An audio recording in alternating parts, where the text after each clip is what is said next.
what is good with you? It is your boy Travis Kinley coming back to you with another one. It has already been a morning. I'm just like waking up still, man. So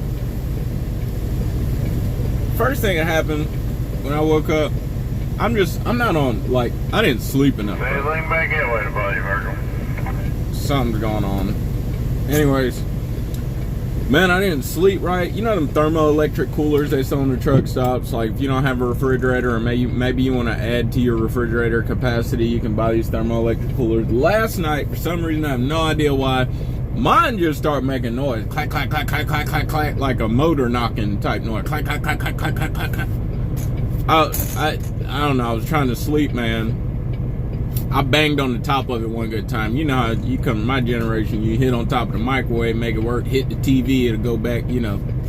So I hit the top of it. It was just very primitive, but I did it.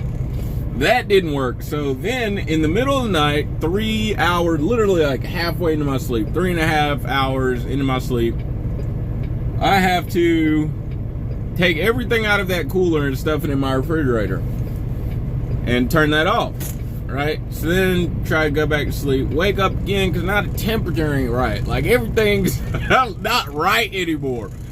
I like it pretty chilly whenever I'm going to sleep, but I don't like it all that chilly when I'm trying to get to sleep. I don't know, I don't know. It wasn't right. Temperature wasn't right. Kept waking up every hour on the hour.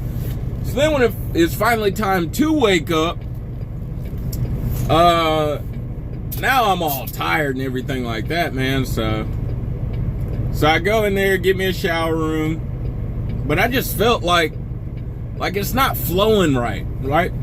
Like the truck stop I'm at is the same truck stop I've been parking at for not only the past week and a half, but also so then I was at the house for a little bit, and before I was at the house, I was at this same job, same truck stop, same parking spot. I can make a totally different video about the parking spot and some stuff that happened this past weekend. Because I was sitting in it, you know, if you was at the live, you know, I was sitting in the parking spot this weekend. Anyway, then I start driving. Then I get to the job site before I go check in, or after I check in, they give you a visitor badge. I put instead of doing what I always do with the visitor badge, I put the visitor badge in my coat pocket, took the coat off, put that in the passenger seat. So then when I drive up to the gate and the lady's like, "Yep, visitor badge," I'm like, "Oh my goodness, give me a second." I'm like digging in my coat for my visitor badge, like, bro, what is going on, man? Then after that, do what I gotta do. You get on the scale, do a little U-turn, and then you drive up to a stop sign, but before the stop sign is another sign. I don't even remember the color of the sign. I assume right now that the color of the sign is red. I'm not even sure.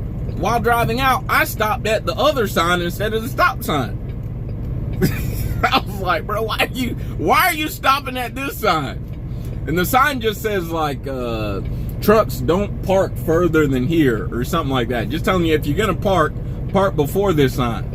I stopped at the park sign, and immediately it was like, bro, the stop sign's right there. Like, what are you doing, man? So I'm about to eat something, man, because I'm just waking up. Today would have been a good day for a coffee. It would have been a good day for a coffee. I didn't do it, but today would have been a good day for. I don't drink coffee while I'm at work, so I only drink coffee when I go home. So I drink coffee like 25% of the month. I drink coffee. Unless I'm like, if I'm extremely tired, low on sleep, or driving in the middle of the night, then I'll drink, then I'll drink coffee. So anyways, to the video. That's how my morning's going right now. Other than that, everything looks good. Looks like we're on time, waiting on somebody to get offloaded. We're not right on time, but we're not that bad either. I don't know. I don't care. It is what it is. To the video, okay? So I thought about this last week or something. Because I have trained a number of people at Prime, because talking on the phone with some people, I hear that they have poor GPS habits because it seems we're in a generation that relies more on the digital than the old school methods. Now, I'm not the type that says, oh, old school's best and new school's trash. Or I'm not that type. I'm not the Junior Honduras type that's like, no GPS, Atlas only, follow the sign. But I do have mad respect for that method, because following his method, especially when you're training people, following that method will ensure that your students never get to the point where I'm about to talk about.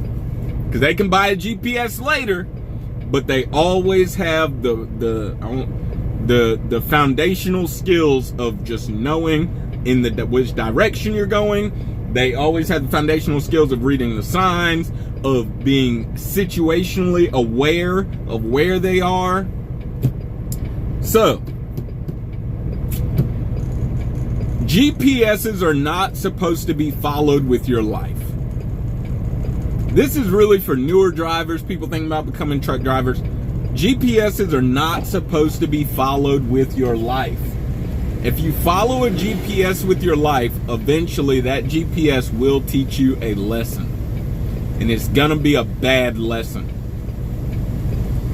I think every student I've trained tried to trust the GPS with their life. I have mad respect for Junior Honduras, for real. I was cutting jokes on that live, but I got mad respect for him, for real. GPSs are not supposed to be trusted with your life. If you trust it with your life, it's going to make a fool out of you. Real talk. Keeping it absolutely 100 with you. It's going to make a fool out of you. Case in point. On this very route, starts with an F. I can't remember the city right now. Starts with an F. I don't remember the city name. But there's a city in Kentucky off of 64, sorry. Off of 64.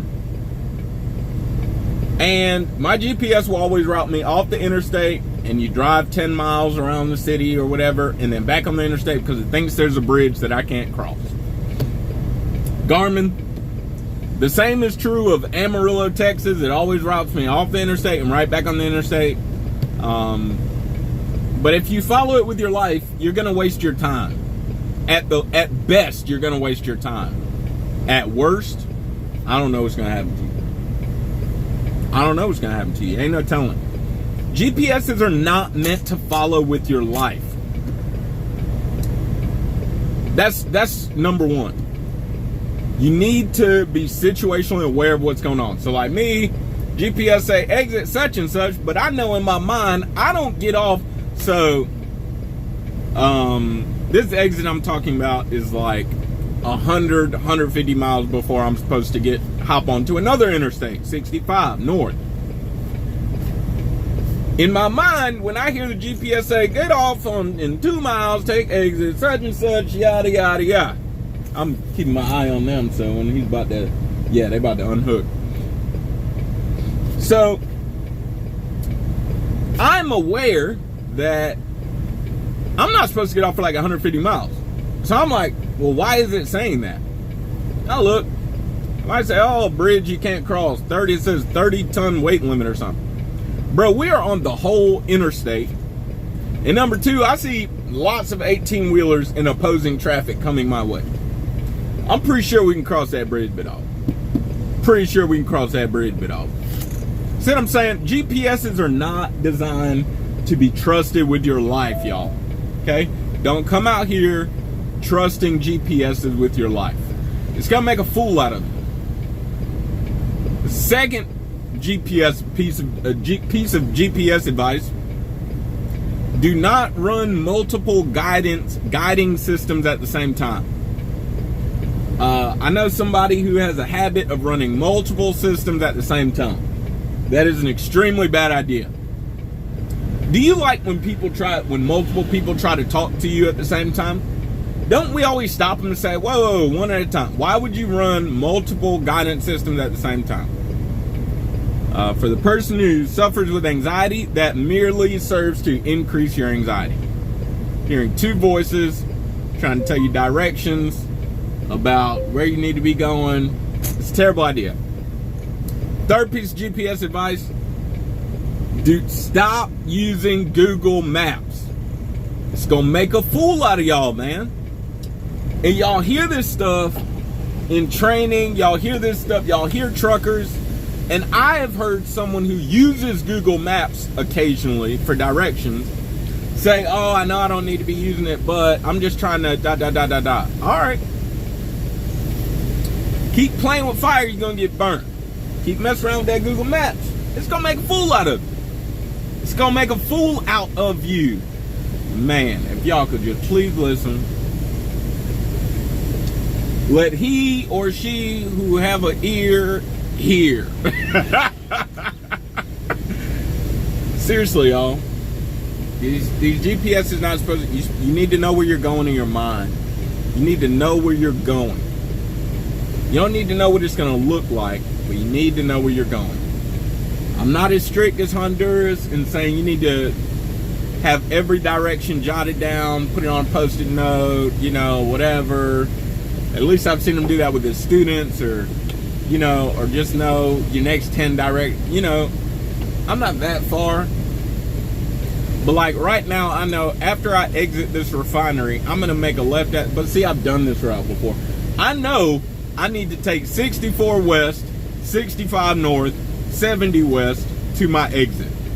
I don't know my exit number right now. And if this was my first time doing this route, I definitely wouldn't know my exit number. But I know that much. I know the direction, and I know the number of the interstate. You got to at least know that, y'all. You got to at least know that. A GPS is not really designed to totally replace an atlas. Because with an atlas ensures you know what direction you're going into. A GPS ensures you just know how to text. You know how to input information. But it doesn't, you need to know where you're going, y'all. You need to know. You're coming out here, you want a truck. Read signs. Read signs, know where you're going. Do not trust the GPS. Do not trust Google Maps. And only use one guidance system at a time. Okay? Yeah. All right, y'all. It's time for me to go. I'm finna back in here. You already know what the motto is. Work hard, play hard, sleep hard. Find you somebody to love. I love y'all. Don't forget, it's not about what you believe. It's all about why you believe it. Live free.